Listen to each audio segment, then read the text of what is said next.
Israel Hamas संघर्ष 13वें दिन सामने आई दुखद घटनाएं। चल रहे इजराइल हमास संघर्ष में एक और दिल दहला देने वाली घटना घटी जब दक्षिणी गाजा में उनके आवास पर हवाई हमले में 7 छोटे बच्चों की जान चली गई।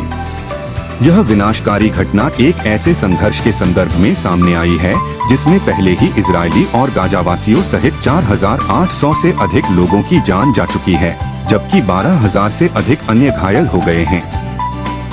राजनयिक मोर्चे पर अमेरिकी राष्ट्रपति जो बिडेन की इजराइल यात्रा के बाद ब्रिटिश प्रधानमंत्री ऋषि सुनक 7 अक्टूबर को हमास के हमले से उत्पन्न संकट को कम करने के प्रयासों में योगदान देने के लिए इस क्षेत्र में पहुंचे। इस बीच बिडेन की यात्रा के बाद मिस्र से गाजा तक सीमित मानवीय सहायता पहुंचने की उम्मीद है, क्योंकि गाजा में अस्पताल विस्फोट पर आक्रोश पूरे मध्य पूर्व में जारी है। अस्पताल विस्फोट के संबंध में, जिसके परिणामस्वरूप कई महिलाओं, बच्चों और नागरिकों की दुखद हानि हुई, परस्पर विरोधी कहानियां बनी हुई हैं। गाजा इस घटना का श्रेय इजरायली हवाई हमले को देता है, जबकि इजरायल इस्लामिक जिहाद द्वारा मिसाइल मिसफायर की ओर इशारा करता है, जिसे बाद में खारिज कर दिया गया। भारत में इजराइल के राजदूत नाओर गिलोन ने दी इंडियन एक्सप्रेस से बात करते हुए भारत की दोस्ती के लिए आभार व्यक्त किया और दोनों पक्षों के नागरिक हताहतों को संबोधित किया।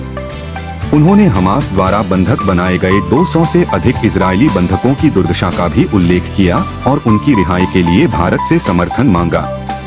अस्पताल विस्फोट के दावों और प्रतिदावों से परे एक गंभीर और परेशान करने वाली वास्तविकता बनी हुई है, जो डिजिटल युग में हर किसी के लिए स्पष्ट है। अनगिनत जानें चली गईं और पीड़ा जो जारी रहने की संभावना है। इजराइल ने हमले में अपनी बेगुनाही का दावा किया है और अपने दावे के समर्थन में सबूतों का आरोप लगाया है। प्रारंभ में इजरायली सेना ने सुझाव दिया कि विस्फोट हमास द्वारा एक असफल रॉकेट प्रक्षेपण के परिणामस्वरूप हुआ। रॉकेट बैराज के लिए फिलिस्तीनी इस्लामिक जिहाद पर उंगली उठाई। हमास और पीआईजे दोनों ने इन आरोपों का खंडन किया है। अस्पताल की घटना के बाद इजराइल को एक अनिश्चित सुरक्षा और भूराजनीतिक स्थिति में डाल दिया गया है, जिससे गाजा में उसके कार्यों के लिए पहले से ही कमजोर अंतर्राष्ट्रीय समर्थन खत्म होने का खतरा है। दक्षिणी गाजा शहर में जहां हवाई हमला हुआ, वहां के निवासी और चिकित्सा पेशेवर गंभीर परिणामों के गवाह हैं।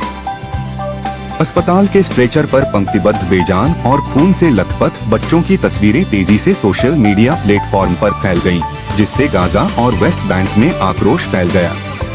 इस हृदय विदारक घटना में बकरी परिवार ने अपने 7 बच्चों को खो दिया। अस्पताल के निदेशक डॉक्टर यूसुफ अलक्कड़ ने अपनी भावनाओं पर काबू पाने के लिए संघर्ष किया और इसे नरसंहार बताया और दुनिया से इस त्रासदी का गवाह बनने का आग्रह किया।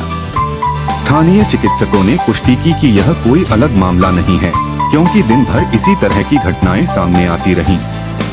फिलहाल इस दुखद घटना को लेकर इजरायली सेना की ओर से कोई आधिकारिक बयान नहीं आया है।